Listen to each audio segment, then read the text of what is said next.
शरद ऋतु में आने वाले अश्विन माह के नवरात्र को शारदीय नवरात्र कहा जाता है। अश्विन माह के नवरात्रि को महानवरात्रि कहा जाता है। शारदीय नवरात्रि के अंतिम दिन अर्थात 10वें दिन को दशहरे के रूप में मनाया जाता है। ऐसा माना जाता है कि शारदीय नवरात्रि के अंतिम दिन ही भगवान राम ने रावण का वध किया था। नवरात्रि जो देवी शक्ति के 9 अलग अलग रूपों को समर्पित है। नवरात्रि के 9 दिनों में माँ दुर्गा के 9 रूपों की पूजा की जाती है। आइए जानते हैं साल 2022 में नवरात्रि कब पड़ रहा है। साल 2022 में शारदीय नवरात्रि 26 सितंबर 2022 से शुरू हो रहा है और 3 अक्टूबर 2022 को समाप्त हो रहा है। शारदीय नवरात्रि में कलश स्थापना का विशेष महत्व है, इसलिए कलश स्थापना शुभ मुहूर्त में की जाए तो उत्तम है। कलश स्थापना का शुभ मुहूर्त 26 सितंबर 2022 को सुबह 6:24 से 7:15 तक है और दोपहर के बाद 12 बजे से दोपहर 1 बजे तक रहेगा। इस अवधि में कलश स्थापना या घट स्थापना करना अति उत्तम रहेगा। नवरात्रि के पहले दिन सुबह जल्दी उठकर नहाएं, स्वच्छ वस्त्र धारण करें, कलश को पूजा घर में रखें, मिट्टी के घड़े में पवित्र धागा बांधे। अब कलश को मिट्टी और अनाज के बीच की एक परत से भरे। कलश में पवित्र जल भरकर उसमें सुपारी, गंध, अक्षत, दूर्वा, घास और सिक्के डालें। कलश के मुख पर एक नारियल रखें। कलश को आम के पत्तों से सजाएं। मंत्रों का जाप करें। कलश को फूल, फल, धूप और दिया अर्पित करें। नवरात्रि में पूजन विधि। नवरात्रि के पहले दिन घर के मुख्य द्वार के दोनों तरफ स्वास्तिक बनाएं। दरवाजे पर आम के पत्ते का तोरण बनाएं, क्योंकि माता इस दिन भक्तों के घर में आती हैं। माना जाता है ऐसा करने से माँ लक्ष्मी भी प्रसन्न होती हैं, आपके घर में निवास करती हैं।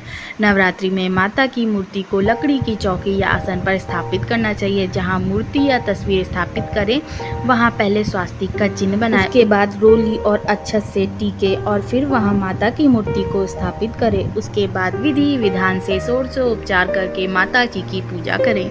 माना जाता है कि नवरात्रि का व्रत विशेष फलदायी होता है। धार्मिक मान्यता के अनुसार नवरात्रि के दौरान भक्त मां नव दुर्गा की विशेष कृपा होती है।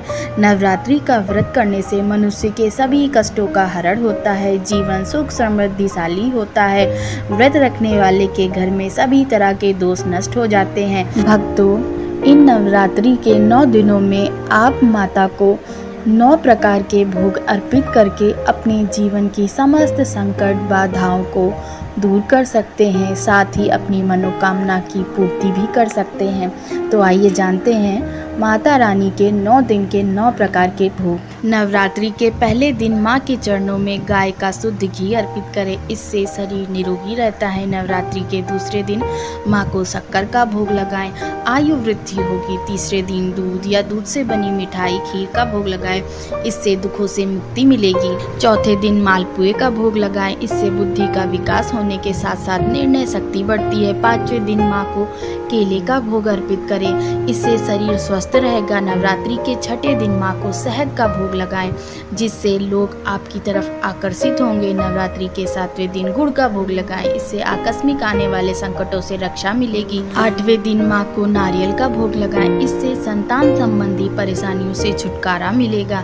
नवरात्रि के 9वें दिन माँ को तिल का भोग लगाएं, इससे मृत्यु भय से राहत मिलेगी। नवरात्रि के दिनों में क्या करें क्या ना करें। नवरात्रि से पहले घर की साफ सफाई कर लेनी चाहिए। नवरात्रि के दिनों में मांसाहार खाने, शराब पीने की प्रतिबंध है। नवरात्रि के दिनों में बाल नहीं कटवाने चाहिए। नवरात्रि के दौरान नाखून भी नहीं काटने चाहिए। नवरात्रि के 9 दिन व्रत रखते हैं, उन्हें खास तौर से इन बात का ध्यान रखना चाहिए कि उन लोगों को बिना धुले गंदे कपड़े नहीं पहनने चाहिए और काले रंग के कपड़े भी नहीं पहनने चाहिए। नवरात्रि के दिनों में प्याज और लहसुन खाना परहेज करें। नवरात्रि के दिनों में दुर्गा सप्तशती का पाठ सुनना या श्रवण करना उत्तम रहता है। नवरात्रि के दिनों में कलश की स्थापना करनी चाहिए। किसी के भी साथ बुरा बर्ताव या बुरा व्यवहार, किसी के लिए बुरी सोच, ईर्ष्या, द्वेष नहीं रखना चाहिए। घर में किसी भी प्रकार का कलह झगड़ा नहीं होना चाहिए। अगर आपको ये वीडियो पसंद आई हो तो वीडियो को लाइक करें और अगर चैनल पर नए आए हैं तो चैनल को सब्सक्राइब करना ना भूलें। जय श्री कृष्ण।